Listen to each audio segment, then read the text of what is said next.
Na sasa tupate kutizama video nyingine ambayo tuko hapo hapo katika masuala ya kilimo.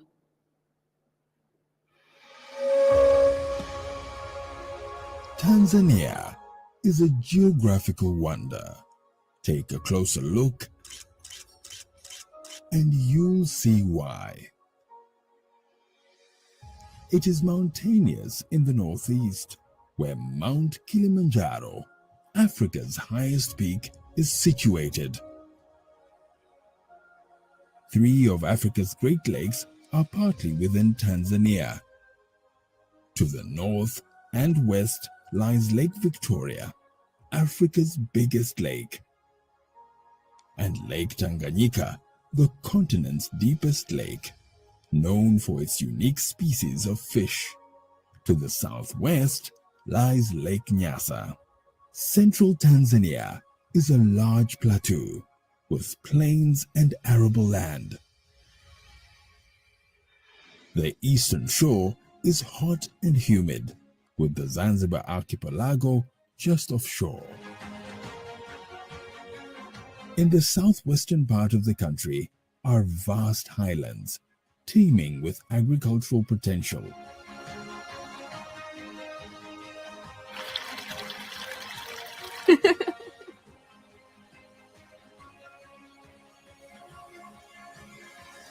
Tanzania has a total of 945,000 square kilometers and 44 million hectares. Close to half of the country is land suitable for agriculture. At the moment, only 10 million hectares are in use.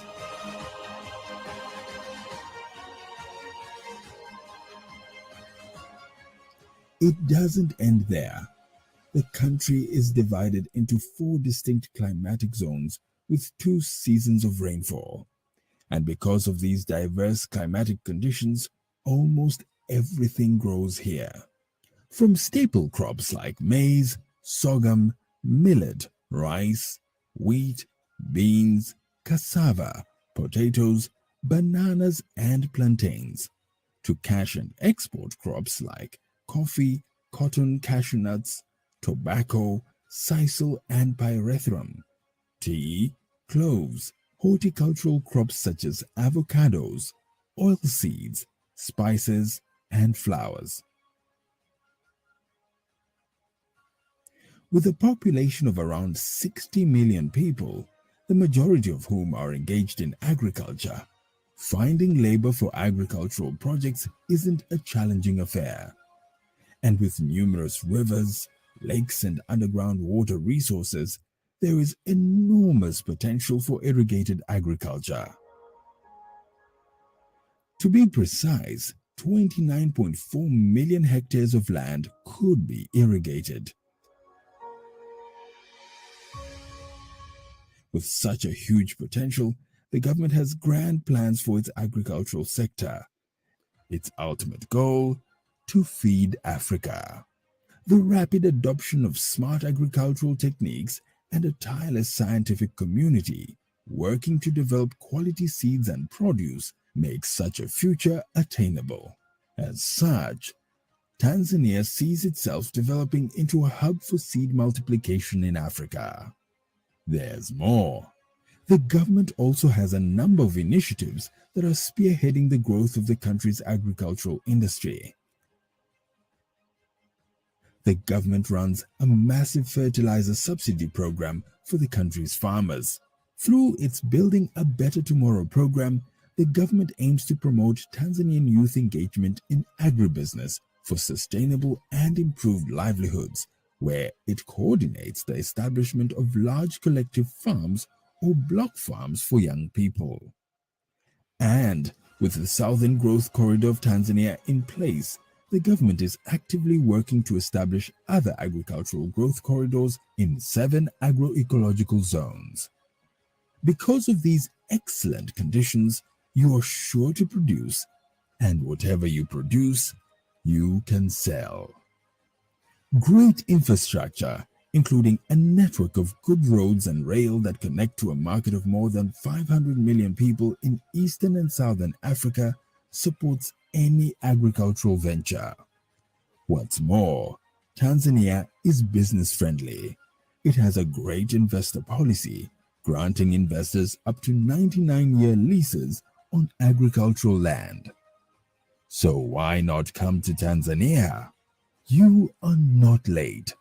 Come, let's feed the world together.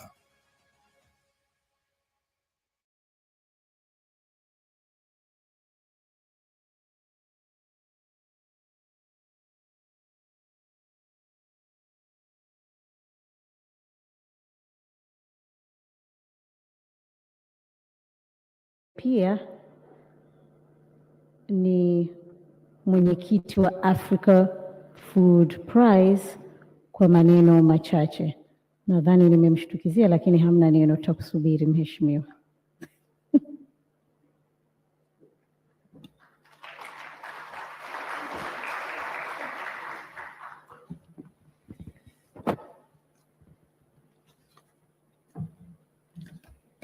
Na mtihani si nizungumze Kiswahili ama Kiingereza. Ini imenita kama chairman wa Africa Food Prize Committee. Lugha yake Kiingereza. Your Excellency Dr. Samia Suluhu Hassan, President of the United Republic of Tanzania, Your Excellency Dr. Philip Mpango, Vice President, Your Excellency Dr. Hussein Ali Mwinyi, President of Zanzibar and Chairman of the Zanzibar Revolutionary Council, Right Honorable Kassim Majaliwa, Prime Minister, the First and Second Vice Presidents of Zanzibar, Dr. Tulia Ackson, Speaker of the Tanzania National Assembly,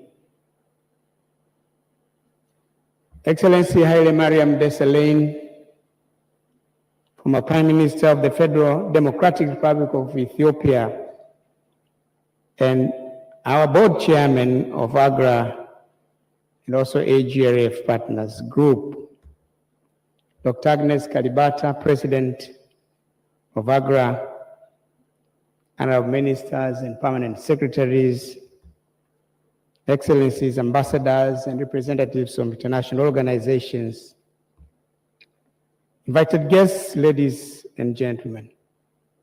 I thank you, President, for the opportunity to speak at this historic event for our country. I congratulate Your Excellency for this important milestone, one of the important milestones in the 2 years of your leadership of our great nation.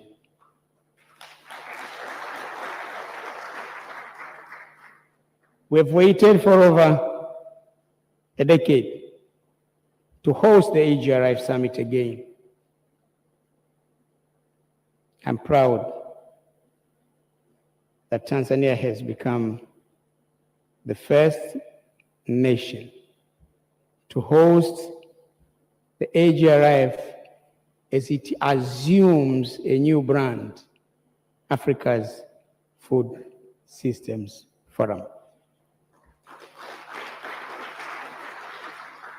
When Tanzania hosted the AGRF at Ngurudoto Mountain Lodge in Arusha back in 2012 when I was president, I fondly remember rushing from New York, where the heads of state and government were attending the UN General Assembly. I had to come to preside over a very important event in the AGRF. This was the event of handing over the Yara Prize, which is today known the Africa Food Prize, to my two good friends, Dr. Ellen Gabriel Madin of Ethiopia and Dr. Agnes Kalibata. At that time, she was Minister of Agriculture for Rwanda. She is now the President of AGRA.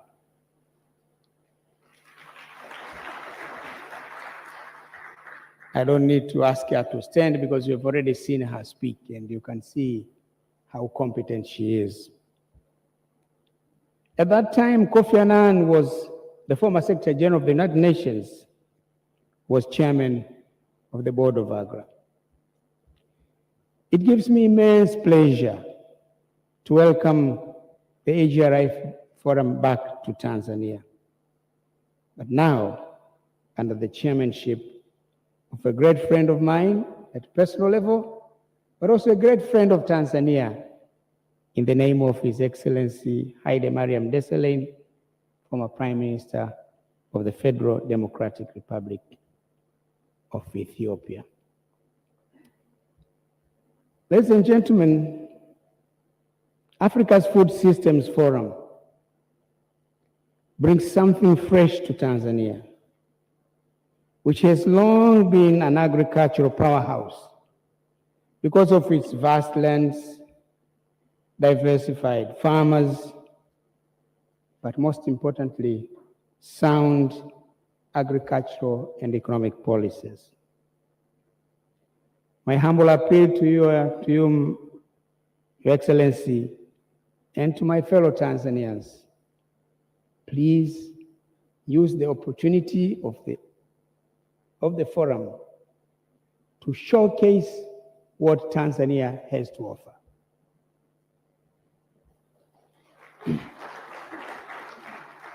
When speaking, Minister Bashe spoke. It's the first time the launch is done at State House. At that time, even the forum itself was just new. But now it is the first time we are hosting it, we are launching at the State House. It is an opportunity for us to do something big.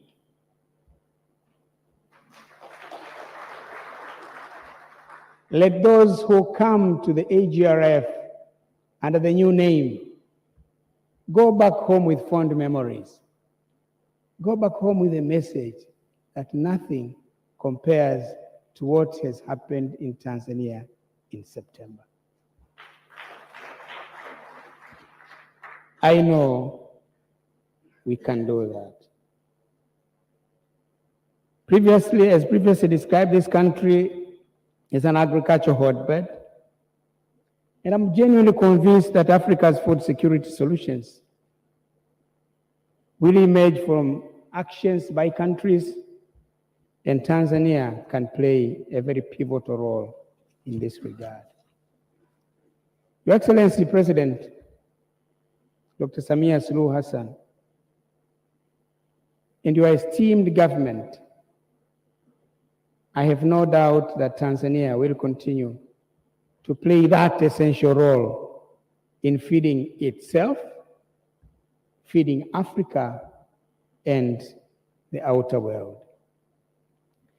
I'm excited to see how thousands of delegates coming to the Food Systems Forum in September will unpack this year's theme, centered around women and youth. And I know these two are very close to your heart.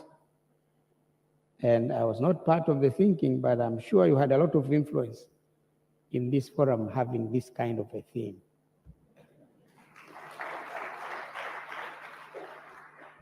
Bashe na Ulega, msimwangushe Rais. Hakikisheni kwamba inafanikiwa kweli kweli, na kwamba kweli kweli inaonekana kwamba imelenga wanawake na vijana.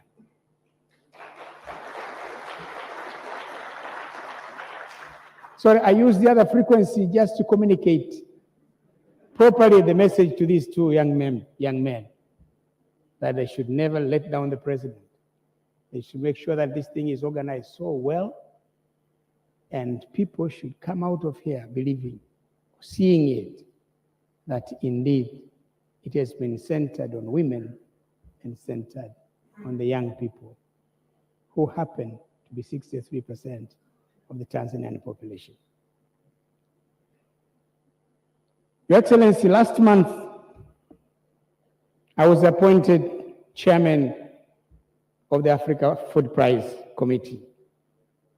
It's a conspiracy of Haile Mariam, Agnes.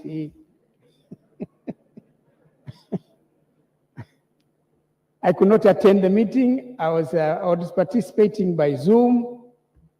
And then they said, no, we wait a bit. And then we've been discussing you. Discussing me? What have I done wrong? It's a very serious problem. What is it? We have appointed you chairman of the Africa Food Prize Committee. Madam President, that's the price of doing bad things. But I accepted it wholeheartedly because I have strong commitment to agriculture.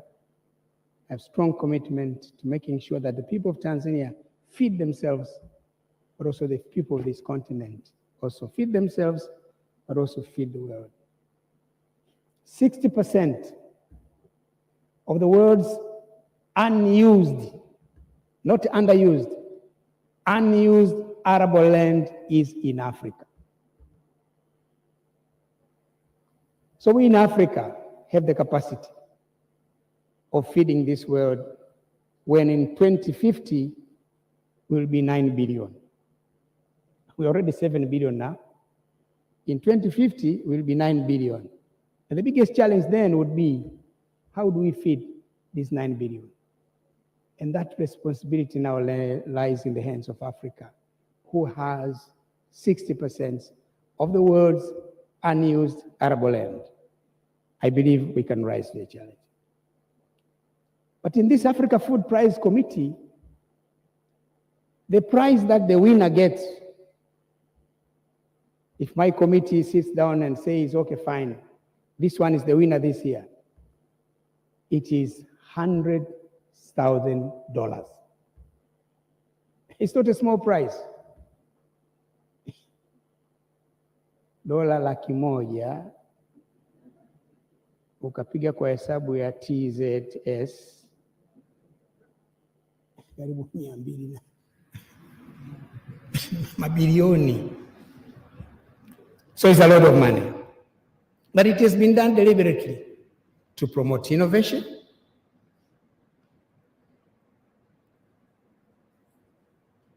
to promote creativeness on the part of the people of this continent, so that we can increase food productivity and production and feed ourselves. One of the reasons why Africa Food Prize exists is to inspire and honor sustainable innovations that shine a bright spot on what can be possible in addressing the constraints that undermine food security in Africa. The Africa Food Prize and other partners remain committed to changing the status quo of smallholder farmers from survival to thriving. Join our efforts in identifying and recognizing the innovators who work tirelessly to search for solutions and respond to the food and nutrition challenges around the continent. It is now time, come up with proposals of who do you think should be the awardee this year. So we have that opportunity. I'm sure there are many Tanzanians who can be part of that.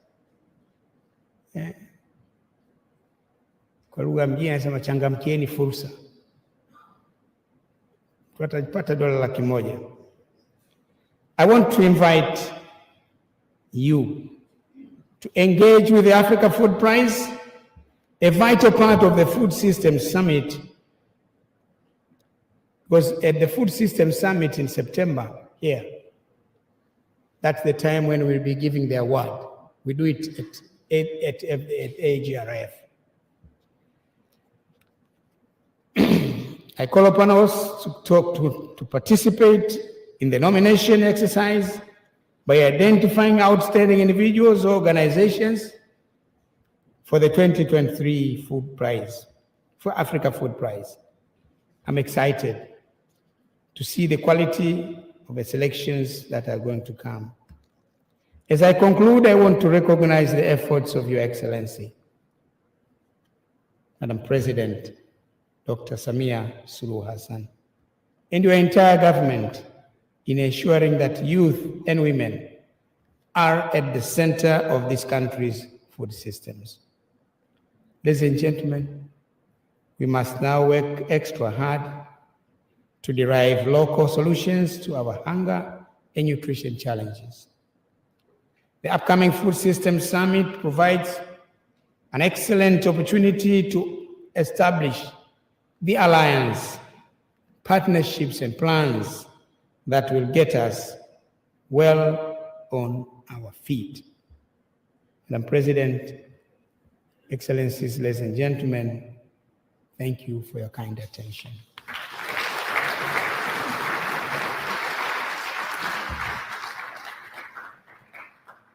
Asante sana Rais mstaafu wa Jamhuri ya Muungano wa Tanzania Dr. pia na mwenyekiti wa Africa Food Prize. Sasa napenda kumkaribisha Waziri wa Kilimo, Umwagiliaji, Maliasili na Mifugo wa Zanzibar kwa ajili ya kumkaribisha Rais wa Serikali ya Mapinduzi Zanzibar. Karibu sana Mheshimiwa.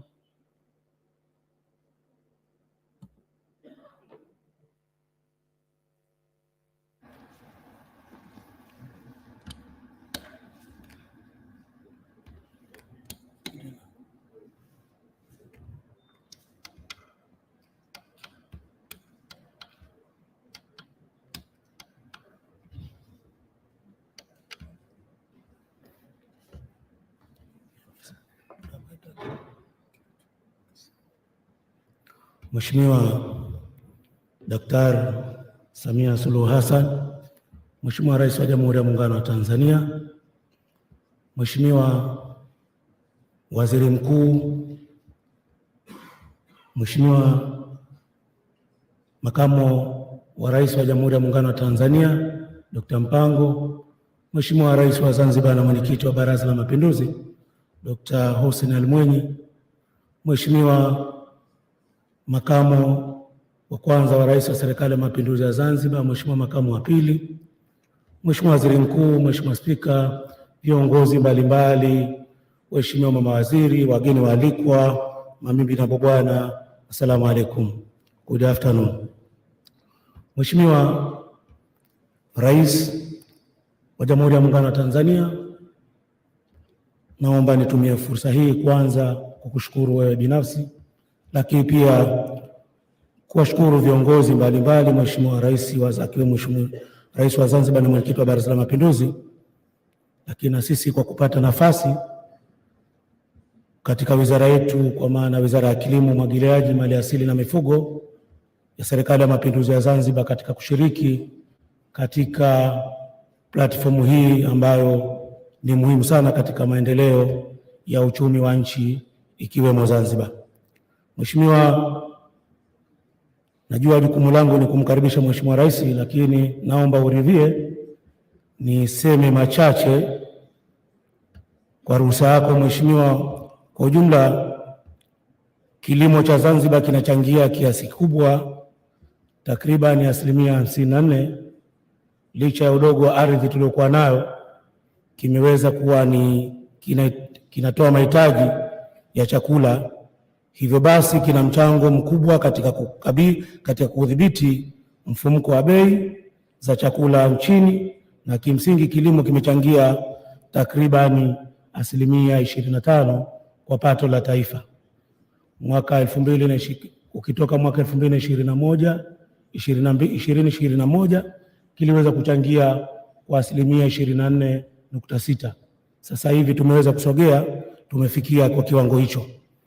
Mheshimiwa, vile vile kwa upande mwingine, sekta ya kilimo ni chanzo cha ajira kwa zaidi ya 70% kwa wanaoishi kwa wakazi wa Zanzibar, imeweza kuchangia katika zaidi ya robo katika uchumi wetu wa Zanzibar.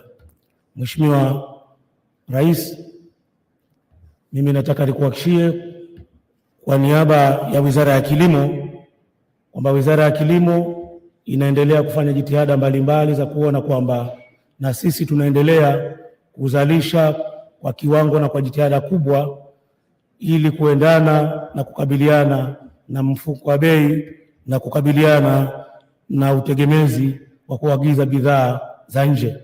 Mheshimiwa, nataka nikuhakikishie kwamba Mheshimiwa Rais wa Zanzibar na Mwenyekiti wa Baraza la Mapinduzi ametambua jitihada za wadau wa shirika wa maendeleo na milango inaendelea kufunguliwa, na sasa hivi niseme tu kwamba tunatumia fursa hii pia kuwashukuru wale wote mashirika wadau ama washirika wa maendeleo kuja kwetu za kuja Zanzibar na kuendelea kuunga mkono jitihada za Serikali ya Mapinduzi ya Zanzibar katika kuchangia kwa jitihada mbalimbali kuona kwamba ufanisi unaendelea kupatikana.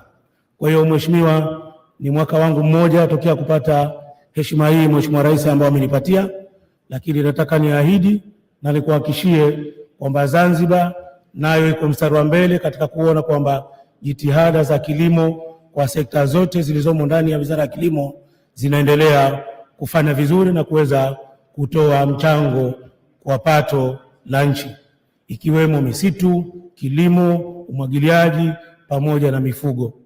Kwa hiyo Mheshimiwa, ni imani yangu kwamba kwa mwaka huu Mheshimiwa Rais wa Zanzibar ameweza kununua ama kusaidia wizara kupata tani 88 za mbegu za mpunga ambao zinunuliwa upande wa wenzetu utafiti Tanzania bara, na sasa hivi tayari mbegu imeshaanza kugaiwa, na sasa hivi wakulima wanaendelea kujitayarisha na kilimo cha msimu huu tunaenda.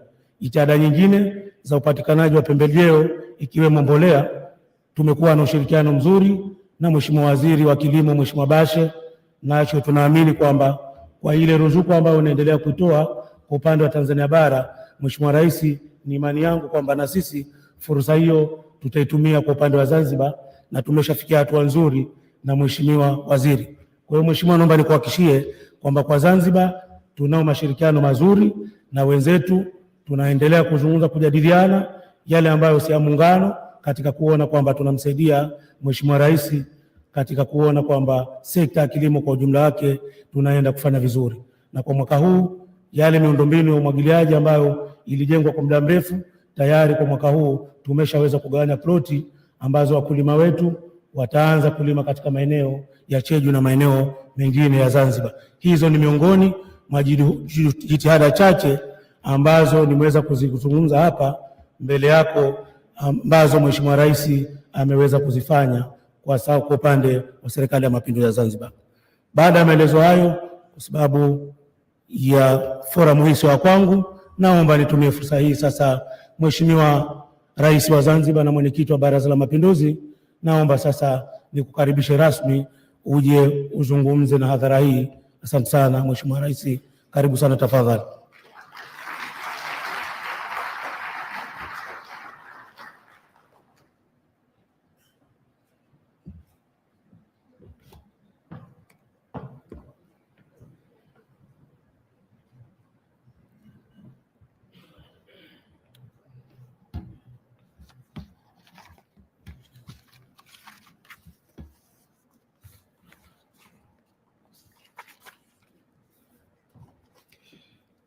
Mheshimiwa Dr. Samia Suluhu Hassan, Rais wa Jamhuri ya Muungano wa Tanzania, Mheshimiwa Philip Mpango, Makamu wa Rais wa Jamhuri ya Muungano, Mheshimiwa Kassim Majaliwa, Waziri Mkuu, Mheshimiwa Othman Masoud Othman, Makamu wa Kwanza wa Rais wa Zanzibar, Mheshimiwa Hemed Suleiman Abdallah, Makamu wa Pili wa Rais wa Zanzibar, Mheshimiwa Dr. Tulia Ackson, Spika wa Bunge la Jamhuri ya Muungano wa Tanzania, Mheshimiwa Dr. Jakaya Mrisho Kikwete, Rais mstaafu wa Tanzania, Mheshimiwa Hailemariam Desalegn, Waziri Mkuu mstaafu wa Ethiopia na mwenyekiti wa bodi ya AGRA, Mheshimiwa Dr. Agnes Kalibata, Rais wa AGRA, Waheshimiwa mawaziri mliopo, waheshimiwa mabalozi na wakuu wa mashirika ya kimataifa mliopo,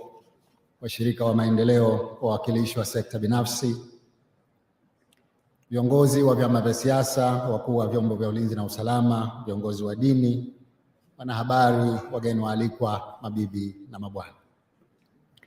Mheshimiwa Rais, awali ya yote naomba nianze kwa kumshukuru Mwenyezi Mungu mwingi wa rehema kwa kutujalia uhai na kutuwezesha kuhudhuria kwenye hafla hii ya uzinduzi wa Jukwaa la Mifumo ya Chakula Afrika kwa mwaka wa 2023, yani Africa Food Systems Forum 2023. Jukumu nililopewa leo ni kukukaribisha wewe uweze kuzungumza na hadhara hii, lakini kabla sijafanya hivyo, naomba uniruhusu niseme mambo mawili tu, kwa sababu waliozungumza kabla yangu wameshazungumza yote. La kwanza, Mheshimiwa Rais,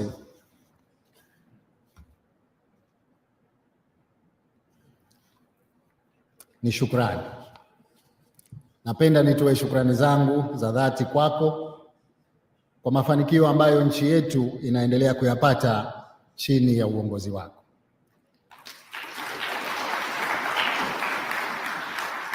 Ni dhahiri kuwa kutokana na kazi nzuri unayoifanya imewezesha Tanzania kuchaguliwa kuwa mwenyekiti wa mkutano huu.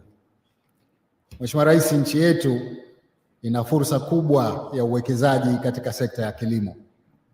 Kwa hivyo ni matumaini yetu kuwa mkutano huu utatoa nafasi nzuri ya kuzifafanua kwa kina fursa hizi kwa dunia na kuvutia uwekezaji. Jambo la pili ni pongezi.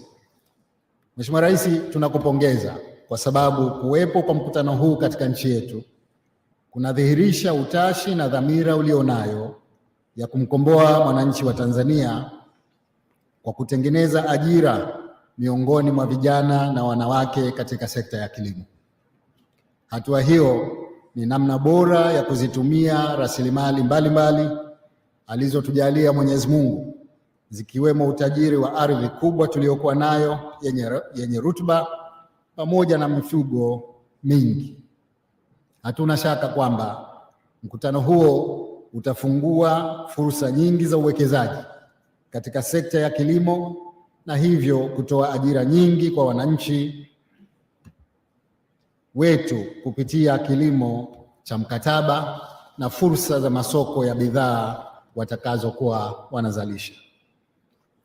Mheshimiwa Rais, ilani yetu ya Chama cha Mapinduzi imeeleza kwamba au imeahidi kutoa ajira milioni 3 kwa Tanzania bara na 300,000 kwa Zanzibar. Hakuna sekta itakayotuwezesha kufanya hayo zaidi ya hii sekta ya kilimo. Kwa hivyo napenda kuchukua fursa hii kwa mara nyingine tena kukushukuru sana kwa wazo hili zuri la kuifungua nchi yetu katika eneo au sekta ya kilimo na kuvutia uwekezaji katika eneo hili. Sisi kule Zanzibar, watu wetu wengi wameajiriwa au wamejiajiri katika eneo la uvuvi na ukulima wa mwani. Na kwa upande wa ukulima wa mwani, karibu 90% wanaofanya kazi hiyo ni wanawake.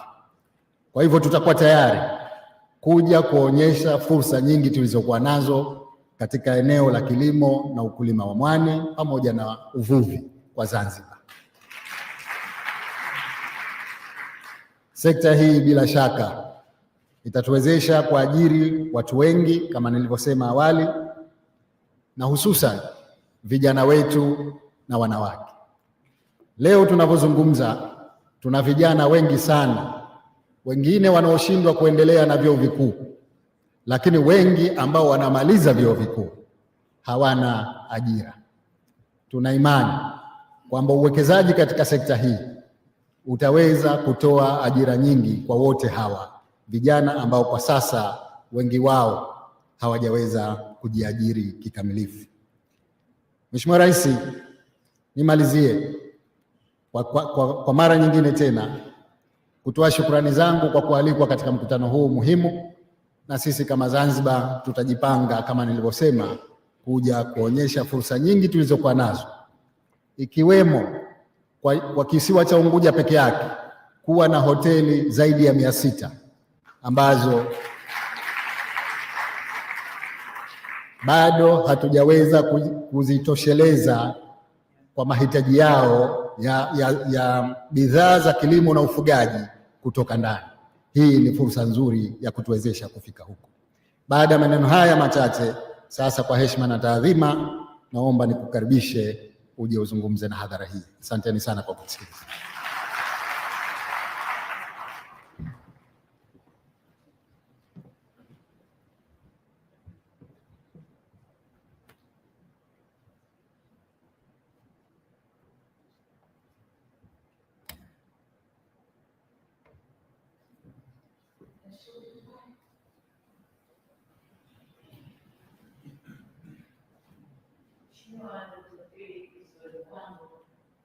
Kama Rais wa Jamhuri ya Muungano wa Tanzania, Mheshimiwa Dkt. Hussein Ali Mwinyi, Rais wa Zanzibar, Mwenyekiti wa Baraza la Mapinduzi, Mheshimiwa Kassim Majaliwa, Waziri Mkuu Jamhuri ya Muungano wa Tanzania, Mheshimiwa Othman Masoud, Makamu wa Kwanza wa Rais wa Serikali ya Mapinduzi ya Zanzibar, Mheshimiwa Mhe Suleiman, Makamu wa Pili wa Rais wa Zanzibar, Mheshimiwa Dkt. Julia Ackson, Spika wa Bunge la Jamhuri ya Muungano, Mheshimiwa Dkt. Kikwete, Mjumbe wa Bodi ya AGRA, Mwenyekiti wa Tuzo za Chakula Afrika na Rais mstaafu wa Tanzania. Lakini pia nitambue uwepo wa kakaangu Mheshimiwa Mizengo Kayanza Pinda, Waziri Mkuu mstaafu, mtoto wa mkulima, ambaye tutampa jukumu kwenye mambo haya. Lakini pia Mheshimiwa Mariam Desalegn, mwenyekiti wa Bodi ya AGRA na Waziri Mkuu mstaafu wa Ethiopia, dada yangu Dr. Agnes Kalibata, Rais wa AGRA. Nitambue pia waliokuwa nasi kwa kutufuatilia kwa mitandao, Mheshimiwa Alvaro Lario, Rais wa IFAD, lakini pia kaka yetu Masiwia, mwenyekiti au rais wa Econet. Waheshimiwa mawaziri, manaibu mawaziri, makatibu wakuu na viongozi wote wa serikali mliopo nasi, waheshimiwa wabunge wa kamati na wabunge wa mkoa huu, makatibu wakuu viongozi, Dr. Kusiluka na ndugu yetu Zeina, wakuu wa vyombo vya ulinzi na usalama mlioko hapa, lakini kwenye makatibu wakuu ametambulishwa ndugu yetu Olivia Kamara, katibu mkuu kutoka Rwanda, lakini pia wenyeji wetu mkoa wa Dar es Salaam, mkuu wa mkoa na timu yako, tunawashukuru kwa kuturuhusu kufanya shughuli kwenye mkoa wenu. Waheshimiwa mabalozi, washirika wa maendeleo kutoka taasisi mbalimbali na sekta binafsi, washirika wa AGRA na washiriki wote mliopo na mnaofuatilia kwa njia ya mtandao, viongozi wetu wa dini, nimewaona baadhi yao wako hapa, viongozi wa dini, ndugu wanahabari na uturushia matangazo haya, mabibi na mabwana, Jamhuri ya Muungano wa Tanzania. Waheshimiwa, niruhusu nami niongeze sauti yangu kwenye kumshukuru Mungu kwa kutuwezesha kujumuika hapa katika hafla hii adhimu ya siku hii tuliyojipangia ya uzinduzi wa Jukwaa la Mifumo ya Chakula barani Afrika kwa mwaka 2023, African Food System Forum kwa mwaka huu 2023.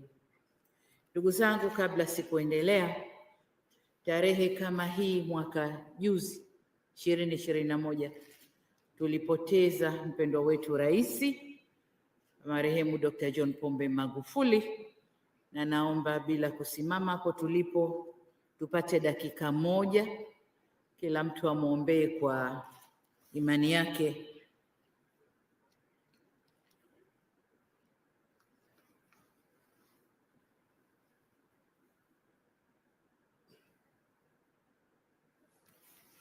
Mwenyezi Mungu ailaze roho yake pahali pema peponi.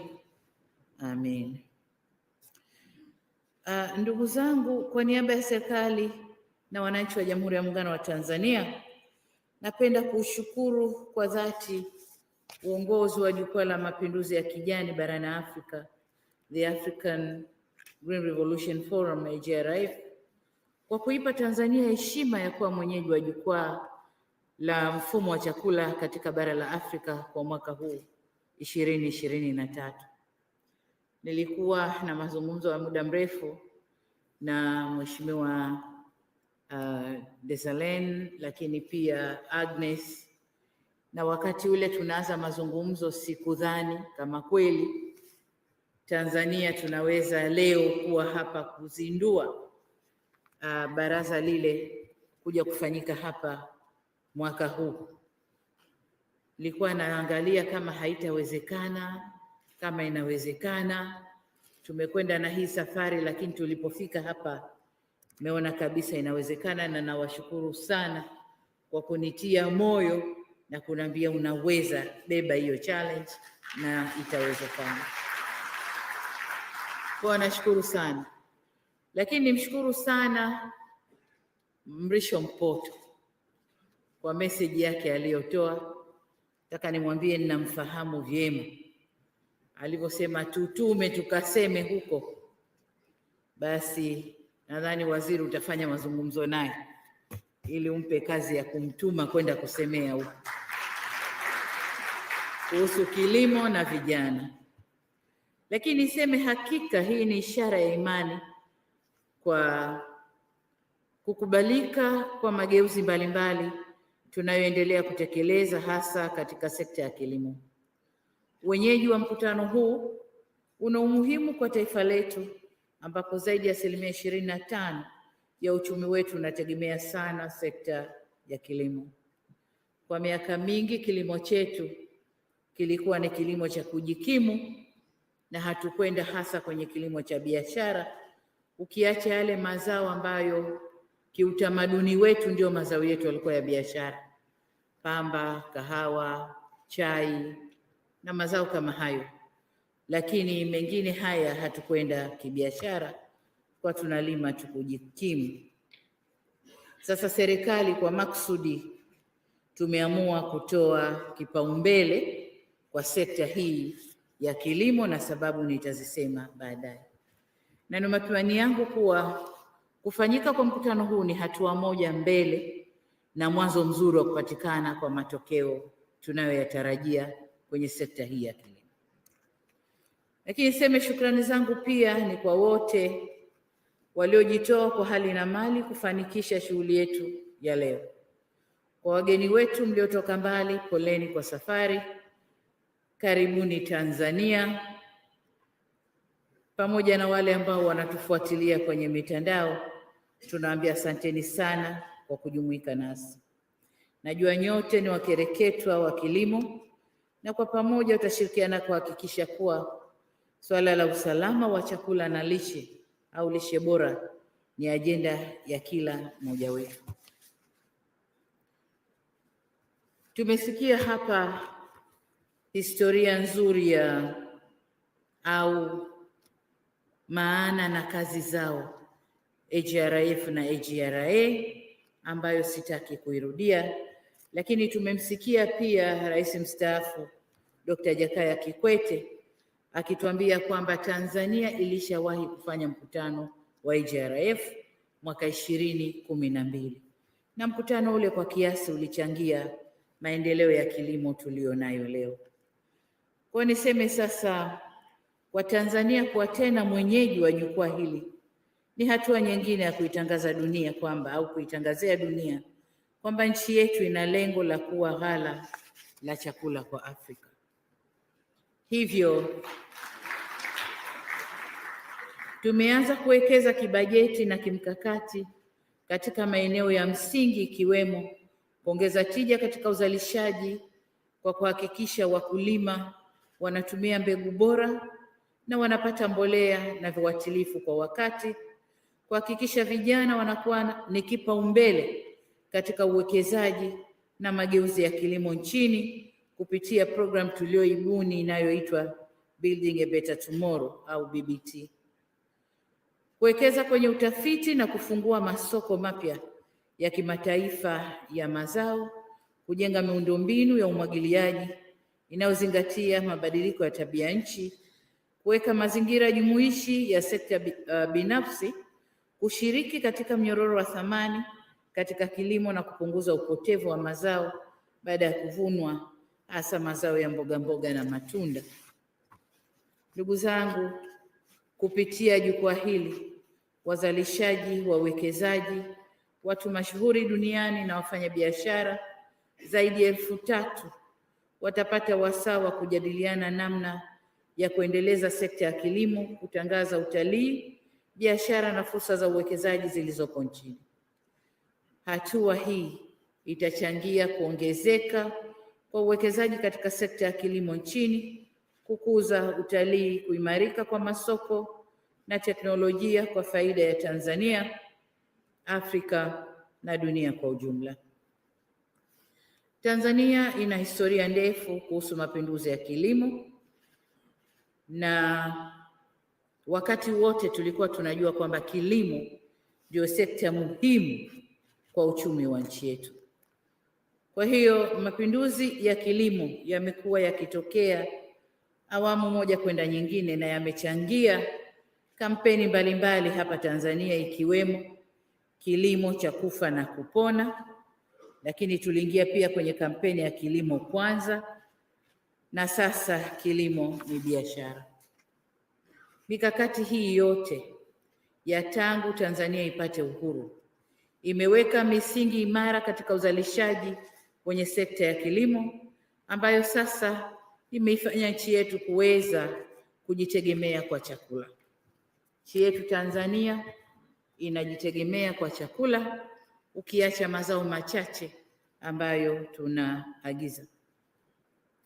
Mafanikio yengi yamepatikana, ikiwemo uanzishaji wa taasisi za utafiti, Chuo Kikuu cha Kilimo Sokoine, uanzishaji wa taasisi na bodi simamizi na mazao na mbegu, uanzishaji wa korido ya kilimo ya kusini mwa Tanzania, na mtazamo wetu ni kuanzisha corridors nyingine za kilimo katika maeneo mengine ya Tanzania, pamoja na kujenga mazingira wezeshi ya sekta binafsi katika mnyororo wa thamani.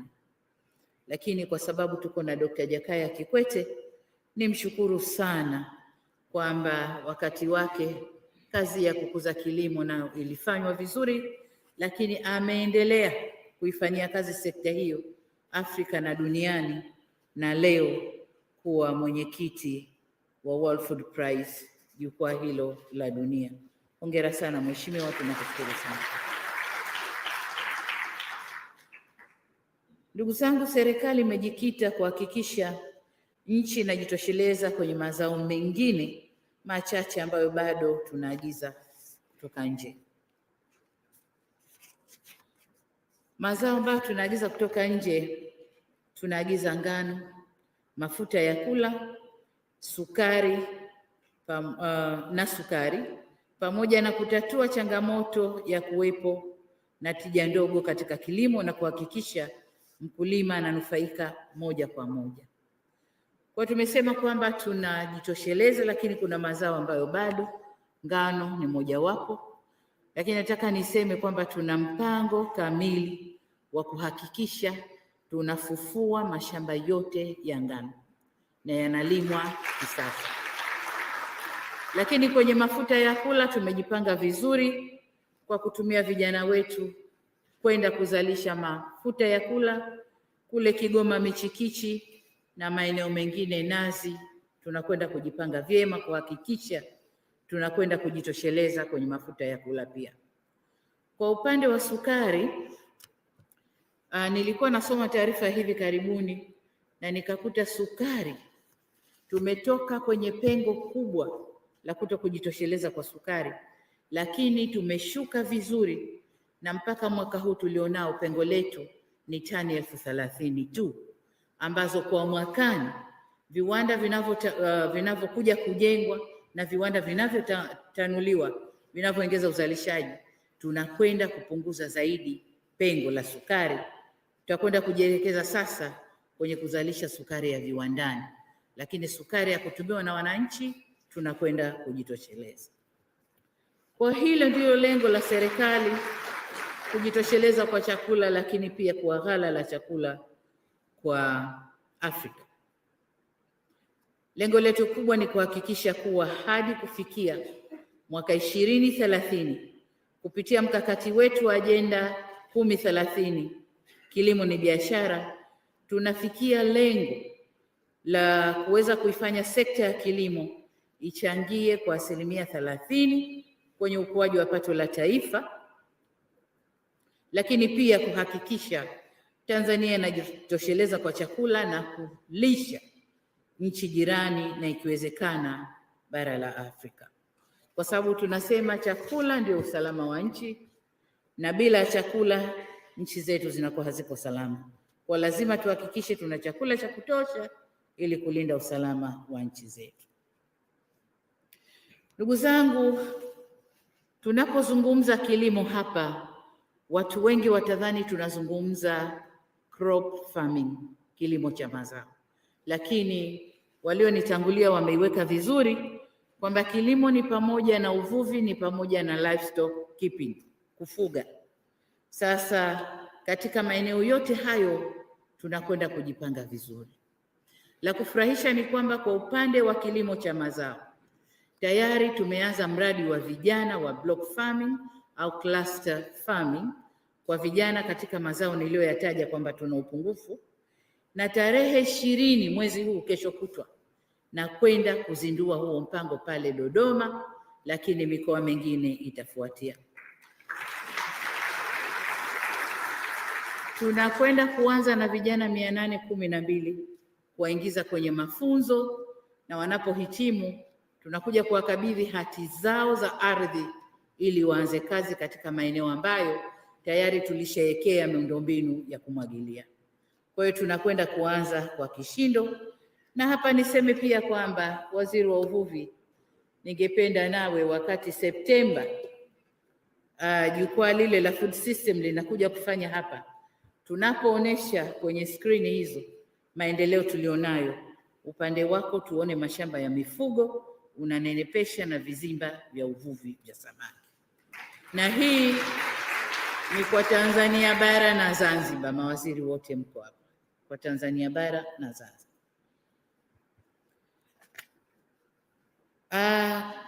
Katika subsekta za kilimo kuna sekta muhimu ambayo huwa hatuiangalii sana, na hii ni sekta ya mazingira na mabadiliko ya tabia nchi.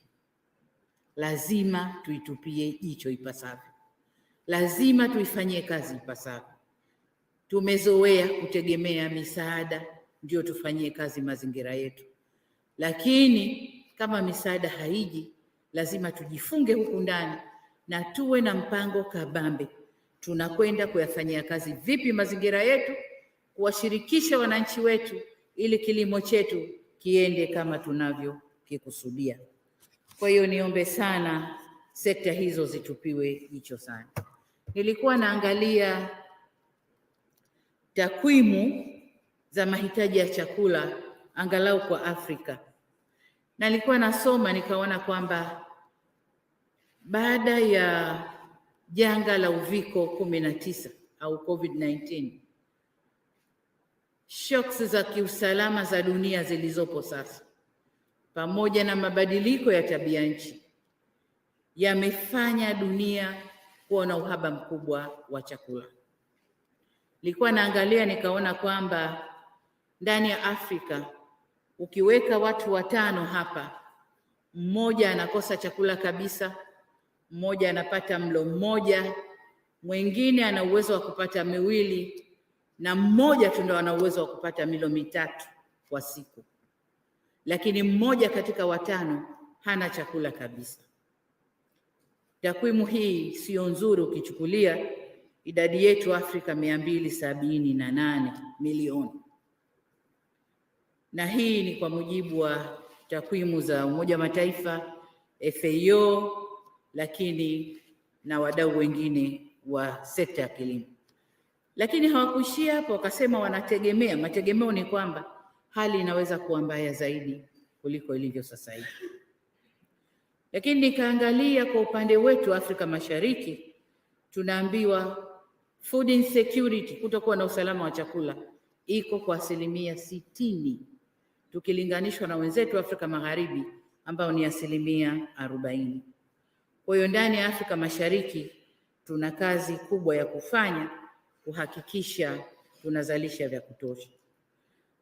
Lakini jengine ambalo limenishtua zaidi, wamesema hii mbali ya fakta hizo nilizozisema, lakini kumekuwa na kutokuwa na misimu ya mvua kwa miaka 4 zaidi, hasa kwenye maeneo ya Ethiopia, Kenya na Somalia. Misimu 4 kwa kufuatana hakuna mvua. Sasa tukiangalia hali zote hizo, sisi Tanzania lazima tumshukuru Mungu. Tumshukuru Mungu kwamba mvua tunaziona, ardhi nzuri tunayo, vijana wapo. Kilichokosekana ni fedha ya kuendesha mipango na mipango mizuri, labda kuwaweka vijana kwenye field, ambayo sasa tumepania kwenda kuifanya.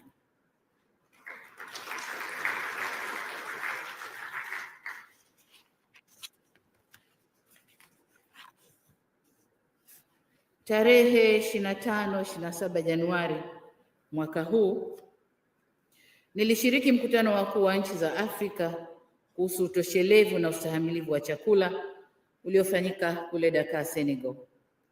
Na kule ndiko ndugu zangu Salaam na Agnes walikonibana kweli kweli, lazima uivalie njuga hii Tanzania, una vitu vyote, lazima you take it. Nami nikapiga kifua, nimekubali, nitachukua. Hasa katika mkutano huo viongozi wa Afrika tulitoa tamko la kutekeleza mikakati ya kujitosheleza kwa chakula na kufungua fursa za kuongeza uzalishaji wa chakula barani Afrika. Ili kutekeleza tamko hilo, tuliazimia kuwa pamoja na mambo mengine tuunde mabaraza ya kukuza kilimo na kuongeza uzalishaji wa chakula.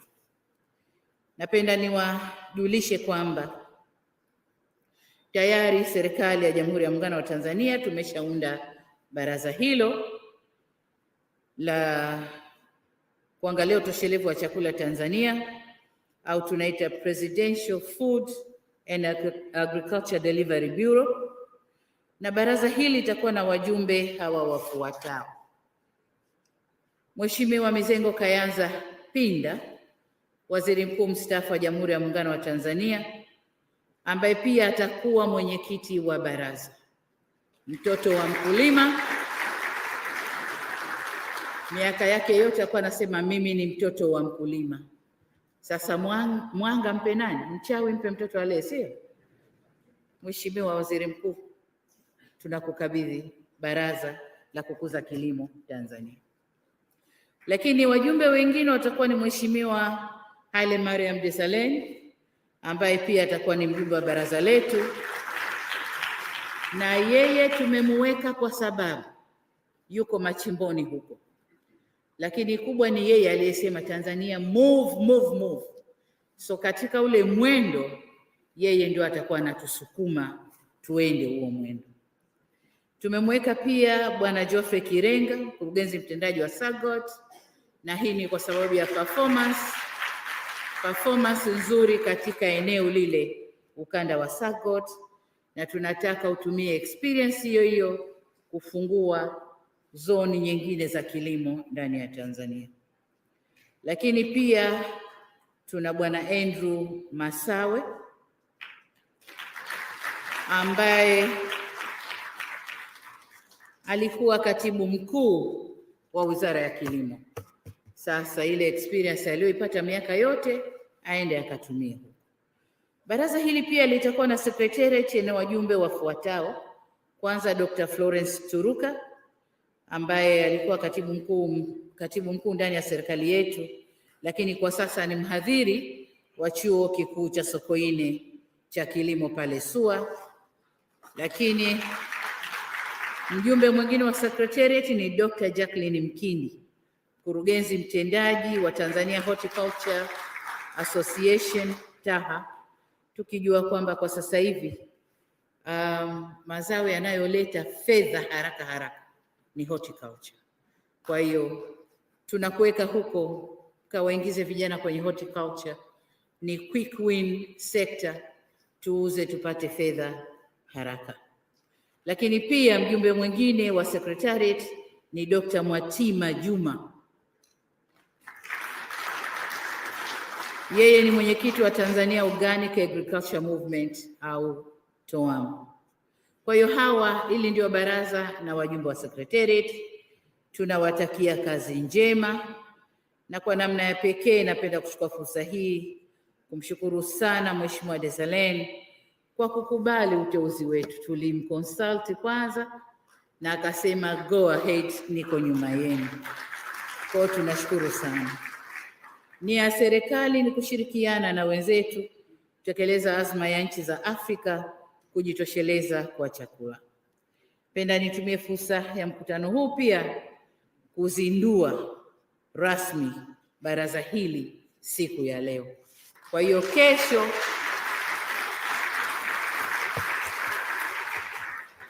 kwa mkitoka hapa mbaneni waziri wa kilimo awaoneshe ofisi yenu wapi, na kesho mwanze kazi. Mmeshazinduliwa. Sasa ni matumaini yangu kwamba kwa kuzingatia uzoefu mlionao nyote, wajumbe wa baraza, lakini pia secretariat, mtakwenda kukuza sekta hii, na kwamba Rais amepata washauri proper wa kunishauri kwenye sekta hii. Kwa ujumla, baraza hili litakuwa na majukumu yafuatayo: kufanya tathmini ya mikakati yetu tuliyojiwekea ya kuinua sekta ya kilimo na kushauri njia bora ya kuitekeleza. 2, kushauri njia na mbinu bora za kuibua na kuendeleza ubunifu wa ndani katika eneo la upatikanaji wa chakula nchini. 3, kushauri njia bora za kuimarisha sekta ya fedha na kuwezesha upatikanaji wa mitaji na fedha kwa wawekezaji na wakulima nchini. Na nimefurahi mabenki yako hapa, na hongereni na asanteni kwa kuitikia wito wa kushusha riba. Mmefika 9%, na imani jinsi tunavyokwenda mtaangalia njia za kuweza kushuka zaidi. Nilikuwa nazungumza sekta ya fedha. Kwenye sekta ya fedha ikiwemo kuimarisha mifumo ya dhamana za mikopo kwa wakulima na uimarishaji wa vyama vya kuweka na kukopa kule kwa wakulima wenyewe. Lakini jingine ni kushauri kuhusu njia na mifumo bora ya kuimarisha ushirikiano wa sekta binafsi na serikali katika uwekezaji kwenye sekta ya kilimo. Jana nilikuwa Afrika ya Kusini. Katika mazungumzo yetu kwenye baraza lile la biashara baina ya Tanzania na Afrika Kusini, tukaona kwamba Afrika ya Kusini wanaagiza kiwango kikubwa cha mchele kutoka Vietnam. Kwa tukawaambia Tanzania sisi tuna hekta 22 milioni ambazo zinaweza kupandwa mpunga na kutumia irrigation. Tukawaomba wafanya biashara wa kule wanaojishughulisha na kilimo waje kwa pamoja, tuzidevelop hekta 22 milioni. Fikirieni tutazalisha chakula cha kiasi gani? Kitalisha Tanzania, kitalisha Afrika Kusini, na tunaweza tukauza maeneo mengine. Huku ndiko tunakotaka kuelekea. Sasa najua kuna changamoto za mipangilio ya ardhi, mipango ya matumizi ya ardhi. Yote hayo tutafanyia kazi, kamati mpo mtaangalia, lakini lengo ni kwenda mbele kukuza kilimo utoshelevu wa chakula nchini, lakini pia barani Afrika. Jambo jingine ambalo tutataka kamati wafanye ni kuchagiza na kusaidia upatikanaji wa mikopo au misaada kutoka kwa washirika wa maendeleo kwa ajili ya kuwekeza kwenye kilimo. Secretariat ina watu wazuri sana. Bi Mwatima, Dr. Mwatima yuko pale, alikuwa IFAD mpaka anastaafu, atajua vya kupenya kwa IFAD wenziwe huko, lakini tupate funds za kuja kuboresha kilimo Tanzania. Lakini jengine, kushauri njia bora na endelevu ya kuwajumuisha vijana katika uwekezaji wa serikali. Na hapa ninaposema vijana ni vijana na wanawake katika uwekezaji huu ndani ya kilimo. Kwa ujumla ninawatakia kila laheri, nawatakia kazi njema. matumaini yetu yako kwenu. Tanzania inawatizama nyinyi. Tukifanikiwa ni nyinyi, mkituangusha mmetuangusha nyinyi, lakini being wa Tanzania wa kweli sidhani kama mtatuangusha. Ndugu zangu, kwa kumalizia, napenda kutoa wito kwa jumuiya ya kimataifa, washirika wa jukwaa la AGRF, sekta binafsi na washirika wa maendeleo kushiriki kikamilifu katika mkutano huo unaokuja wa maendeleo ya sekta ya kilimo ili kuimarisha mifumo ya chakula barani Afrika. Kwa maelezo haya mafupi, sasa nichukue nafasi hii kutangaza rasmi kwamba Jukwaa la Mifumo ya Chakula Afrika, African Food System Forum 2023 litafanyika kuanzia tarehe 5 hadi tarehe 8 Septemba inshallah mwaka huu 2023. Tumuombe Mungu atufikishe salama katika ukumbi wa kimataifa wa mikutano hapa Dar es Salaam pale Julius Nyerere Conference Center.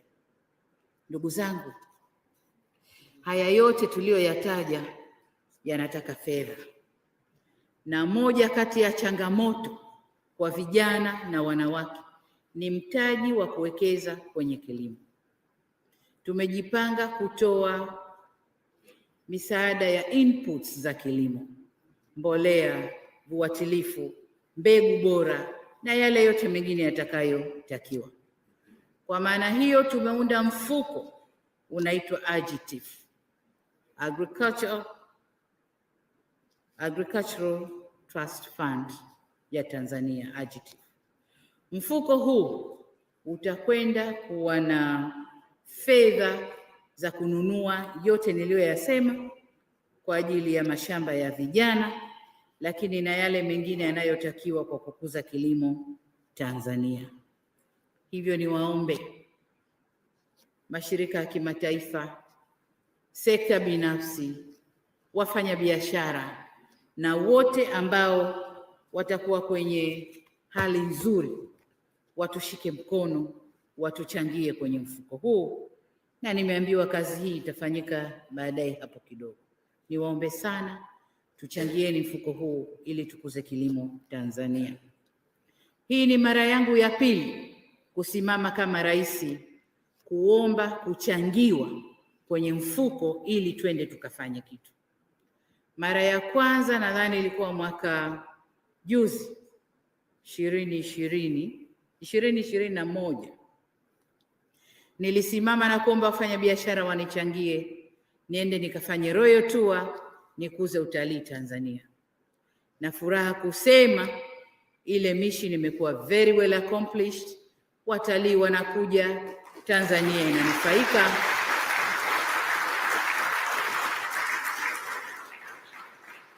na wafanya biashara hasa walioko kwenye sekta ya utalii, lakini na wale wanaolisha mahotelini, mnajua kwamba sasa biashara kule imeimarika. Narudi tena mara ya pili kuomba nichangiwe ili nende nikakuze mfuko wa kilimo, niimarishe kilimo Tanzania. Lakini ombi langu la pili ni kwa wasanii. Nimeambiwa wasanii wako hapa. Mrisho Mpoto, wengine simameni. Nilipokuwa sijaja hapa nimeona kwenye screen, nimemuona mwanangu Alikiba yuko hapa. Amesimama na wengine mko hapa. Huko nyuma tulipokuwa tuna kampeni za kilimo, ni wasanii walihamasisha kampeni zile za kilimo. Nyimbo mbalimbali, michezo mbalimbali, matangazo mbalimbali. Naomba mkatunge mkono hapa pia. Mrisho Mpoto ameomba ubalozi na hakika ameshapewa, waziri yuko hapa, lakini na wasanii wengine waliokuweko hapa. Wasanii wengine waliokuweko hapa, mwende mkakae na waziri muone vipi mtaweza kutusaidia kuwafanya vijana wenzenu, sababu kilimo ni biashara ya wanawake kwa sasa hivi. Kwa wanawake hatuna shida, tunajua wapo wanataka kuongezewa tu nguvu. Vijana wa kiume, mwende mkawashawishi vijana wa kiume waingie. Lakini nashukuru pia kwamba mpaka tutakapofika tarehe 20, nilikuwa nazungumza na waziri wa kilimo juzi, kama wiki 2 zilizopita. Nikamwambia umepata vijana wangapi? Akanambia nina vijana mpaka siwezi kuwahudumia. Mpaka siku ile nazungumza naye alikuwa na vijana karibu 25,000 ambao wameomba kuingia kwenye huo mfumo. Sasa uwezo wetu ni mdogo, land ipo, tumesha identify maeneo huko mikoani, ardhi ipo, uwezo wetu ni kuwasomesha, kuwajengea mahanga, kuwapatia vitendea kazi, waende wakafanya. Na ndio maana tunaalika private sector waje wafanye kazi nao hawa vijana kwenye zile clusters zao. Ambaye yuko interested kwenye soya aje, tutampeleka kwa vijana wanaolima soya. Ambaye yuko interested kwenye mahindi atakwenda kwenye mahindi. Wale wa mafuta ya kula atakwenda kwenye mafuta ya kula. Kwa hiyo niombe kwa ujumla mtuunge mkono ili mpango huu wa kukuza kilimo Tanzania na kulisha Afrika uweze kufanikiwa. Baada ya kusema hayo, niwashukuru sana kwa kunisikiliza na niwatakie wote baraka za Mwenyezi Mungu, na tuombe Septemba tarehe zile tulizoziweka kwa mkutano wetu uingie salama na tuweze kufanya mkutano ule na dunia ituelewe kwamba Tanzania tupo na tuna nia njema ya kulisha Afrika. Asanteni sana kwa kunisikiliza.